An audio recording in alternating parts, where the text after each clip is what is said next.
தொடர்ந்து நடக்கும் ரகசிய கூட்டங்கள், கூட்டணிக்கு காய் நகர்த்தும் கட்சிகள், சூடு பிடிக்கும் அரசியல் களம், இதுதான் சரியாட்டம் முடிந்தது. நேற்று அதிமுக செயற்குழு கூட்டம், இன்று திமுக மாவட்ட செயலாளர்கள் கூட்டம் மற்றும் பாஜகவின் மையக்குழு கூட்டம் என்று இப்போதே தேர்தல் பரபரப்பு தமிழ்நாட்டை பற்றிக் கொண்டுவிட்டது. பிற கட்சிகளுமே ஆலோசனைகள், கூட்டங்கள், பேச்சுக்கள் என தங்களது பணிகளை மும்முரமாக செய்து வருகின்றனர்.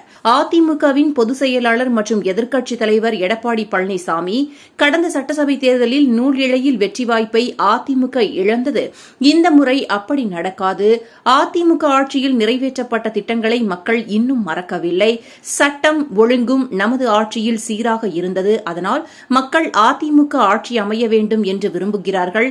அடுத்த ஆட்சி அதிமுக உடையதுதான். நாம் அடுத்த முறை இங்கு கூடும்போது அதிமுக ஆட்சிதான் இருக்கும் என்று உறுதியாக சொல்கிறேன் என்று பேசிய அவர், அதிமுக தலைமையில்தான் வலுவான கூட்டணி அமையும் என்பதையும் மறைக்காமல் பதிவு செய்திருக்கிறார். திமுக தலைவர் மற்றும் தமிழ்நாடு முதலமைச்சர் ஸ்டாலினோ பாஜக தமிழ்நாட்டில் எப்படியாவது காலூன்ற நினைக்கிறது. அதற்கு அனைத்து விதமான அச்சுறுத்தலையும் செய்து அதிமுகவை அடக்கிவிட்டது. பழனிசாமிக்கும் வேறு வழியில்லை. பாஜக கூட்டணியை ஏற்றுக்கொள்ளாவிட்டால் சொந்த கட்சியில் அவர் தலைமைக்கே சிக்கல் வரும் என்று பயப்படுகிறார். அதனால் பாஜக கூட்டணியை ஏற்றுக்கொண்டு விட்டார். நாம் எல்லா காலகட்டத்திலும் இதுபோன்ற சோதனைகளை எதிர்கொண்ட இயக்கம்தான். அரசியல் ரீதியாக நம்மை வெல்ல முடியாதவர்கள் இதுபோன்ற மிரட்டல்கள் மூலமாக அசிங்கப்படுத்த நினைப்பார்கள். அவர்களது அரட்டல், மிரட்டல், உருட்டல் அனைத்துக்கும் உண்மையான காரணம் என்ன என்பது மக்களுக்கு தெரியும். எனவே பாஜகவின் அச்சுறுத்தலை அரசியல் ரீதியாக நாம் எதிர்கொள்வோம் என்று பேசியிருக்கிறார். பாஜகவின் கூட்டத்தின் மையம் என்ன?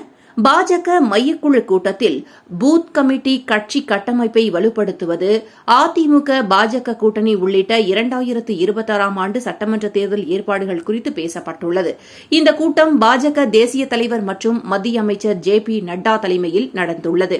இந்த கூட்டத்தில் தமிழக பாஜக தலைவர் நயினார் நாகேந்திரன், முன்னாள் தெலுங்கானா ஆளுநர் தமிழிசை சவுந்தரராஜன், பாஜக MLA வானதி ஸ்ரீனிவாசன் உள்ளிட்ட பாஜக நிர்வாகிகள் கலந்து கொண்டுள்ளனர். ஆனால் முன்னாள் மாநில தலைவர் அண்ணாமலை ஏனோ ஆப்சென்ட். திமுக கூட்டணியின் நிலை என்ன? அவ்வப்போது பூசல்கள், விரிசல்கள் உண்டாகினாலும் நண்பேண்டா என்ற தோணியில் திமுக கூட்டணி பலமாக உள்ளது. இதை திரும்ப திரும்ப திமுகவும் அதன் கூட்டணி கட்சிகளும் சொல்லி வருகின்றனர். இப்போதைக்கு திமுகவில் என்ன பிரச்சனை என்றால், துரைமுருகன், பொன்முடி போன்ற அமைச்சர்களின் ரத்தான வழக்குகள் மீண்டும் தூசி தட்டி எழுப்பப்படுகிறது. செந்தில் பாலாஜி மோசடி வழக்கும் அவருக்கு மீண்டும் கொடுக்கப்பட்ட அமைச்சர் பதவி எவ்வளவுக்கு எவ்வளவு சர்ச்சையை கிளப்பியதோ அதே அளவு சர்ச்சையை பொன்முடியின் பேச்சும் கிளம்பியது. சர்ச்சை பேச்சு பொன்முடியோடு மட்டும் நின்றுவிடவில்லை. அமைச்சர் துரைமுருகனின் பேச்சும் பெரும் கண்டனத்தை கிளப்பியது.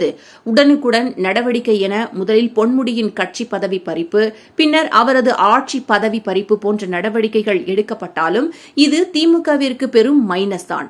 அமைச்சர்கள் அடிக்கடி சென்னையில் இருக்காமல் தங்களது ஊருக்கு செல்ல வேண்டும் என்று சொல்லியிருக்கிறார் ஸ்டாலின்.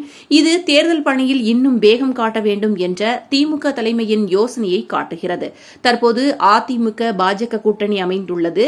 இனி மேலும் சில கட்சிகள் இணைந்து அதிமுக தலைமையில் மெகா கூட்டணி அமையும் என்று நேற்று பேசியிருக்கிறார் எடப்பாடி பழனிசாமி. அதிமுக கூட்டணியில் கட்சிகளை இணைக்க பேச்சுவார்த்தை நடந்து வருகிறது என்பதை இந்த பேச்சு தெளிவாக காட்டுகிறது.